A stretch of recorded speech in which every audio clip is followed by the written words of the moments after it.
We want to have a psychologically safe team. What's the role of listening in that? Let's take a look at 6 listening types in 3 categories. Category number 1, active listening versus passive listening. Category 2, empathic listening versus critical listening. Category 3, expansive listening versus reductive listening. The way we listen plays a crucial role in creating psychological safety in our teams. Let's take a look at the category number 1, active listening versus passive listening. Active listening is about giving our full attention to others when they talk, understanding their thoughts, making them feel valued when they talk with you.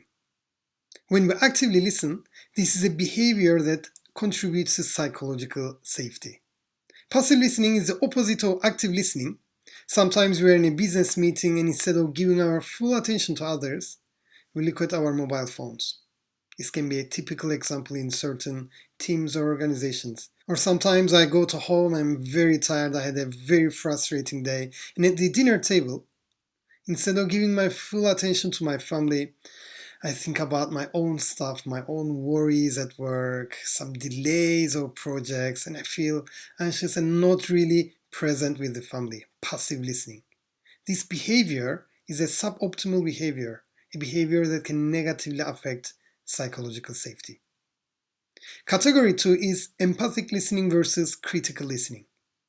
Empathic listening includes emotional empathy and cognitive empathy. So emotional empathy is about understanding the emotions of others when they talk with us. Cognitive empathy is about understanding their thoughts. Empathic listening is very important. It's similar to active listening and it's a positive behavior. It's a behavior which contributes to psychological safety.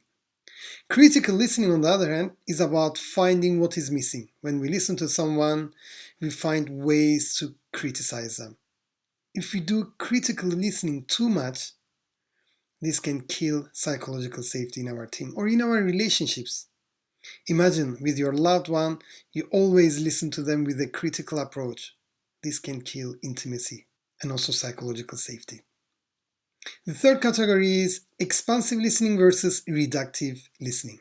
In expansive listening, we listen to others with the only purpose of trying to understand them, asking them clarifying questions. The idea is not to find a solution, but just to listen to them. Sometimes our employees have trauma, very stressful or crisis situations, and what our employees sometimes need is just someone to listen to them, expansive listening. The opposite of expansive listening is reductive listening. Men tend to do this more than women.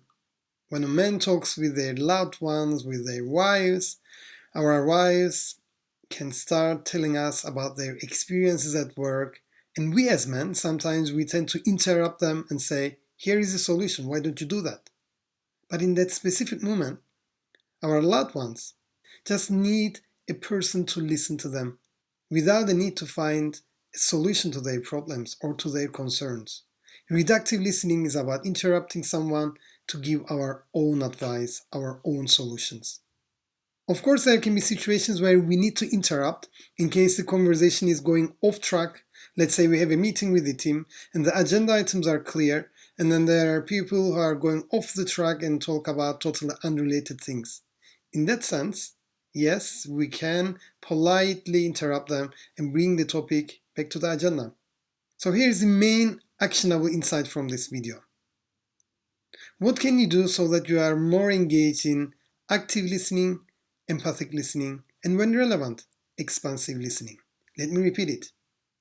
What can you do so that you can be more engaged in active listening, empathic listening, and when relevant, expansive listening? Here are the 3 listening types: active listening versus passive listening, empathic listening versus critical listening, expansive listening versus reductive listening. We cannot create a psychologically safe workplace without listening to our employees. Listening is crucial.